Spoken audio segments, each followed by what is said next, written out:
David, in trying to know whether God exists, which is a critical question, at least for me over my lifetime, um, many people who do believe would tell me I have to experience God and have this internal feeling, and for whatever reason, that doesn't work for me. Maybe it should, but it doesn't. And so I've looked to philosophy, science, particularly metaphysics, in the kinds of analysis which can, if not prove God, for sure not prove, at least give a sense that, give a deep sense that such may be a reasonable prospect. How do you view metaphysics as something that, through analysis, can discern God? Well, the first thing I'll say is there's no one correct way in which the mind makes its journey into God. So, I mean, some of us by temperament are more effective and some more speculative and reserved. I'm sort of in the latter category myself. I think that metaphysics can first discern the areas in which the question can be coherently asked.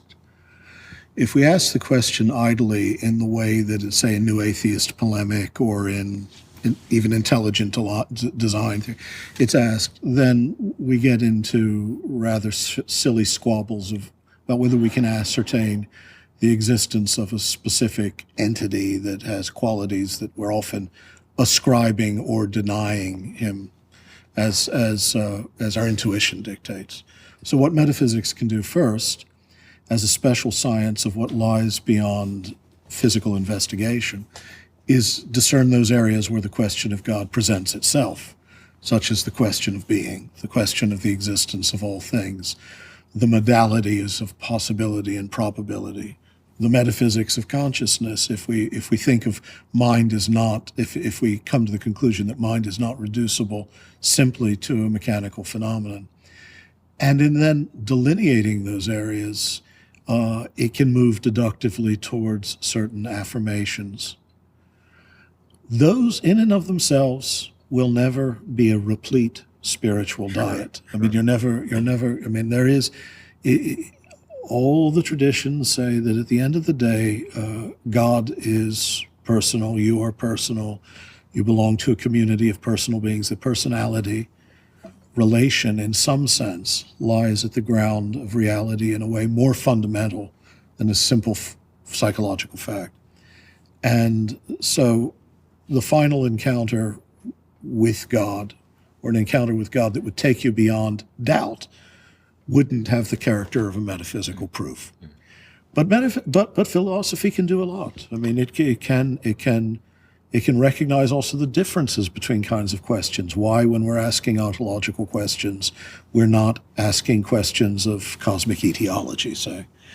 And to that degree, it's a wonderful discipline of the mind and the will in teaching us how to seek, what questions to ask, what questions are intelligible, and what answers, perhaps, even our normal experience of life demands. Okay, so I appreciate what you're saying, and metaphysics can get us to a point, never going to be a full proof of God, but you mentioned two categories that metaphysics would work in towards the God question. One is the nature of being, existence itself. The second is the nature of consciousness. So for each of these, give me an example of the kinds of questions that you would ask in that category and the kinds of answers that you might get, and how one of those would direct towards God.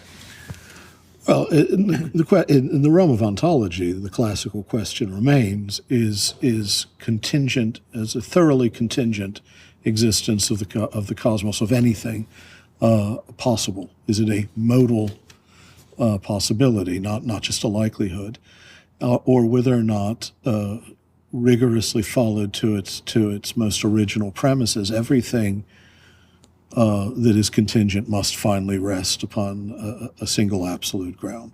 But that will take you again to the God of philosophy. It will not necessarily take you any farther than that.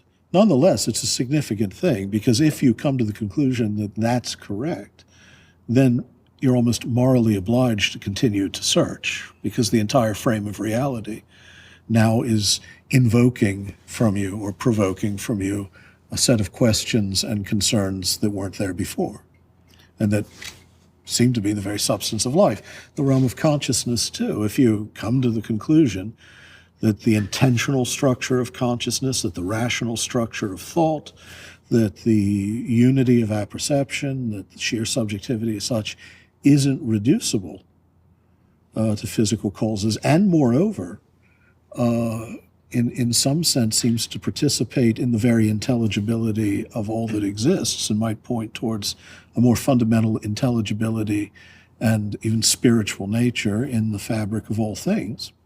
Or if you conclude from that since you can't reduce all things to material explanations, perhaps you should invert your expectations and reduce them to spiritual expectations, then again, your entire frame of reality has, I would think, been altered fairly fundamentally, and other questions now that you cannot help but ask come into view.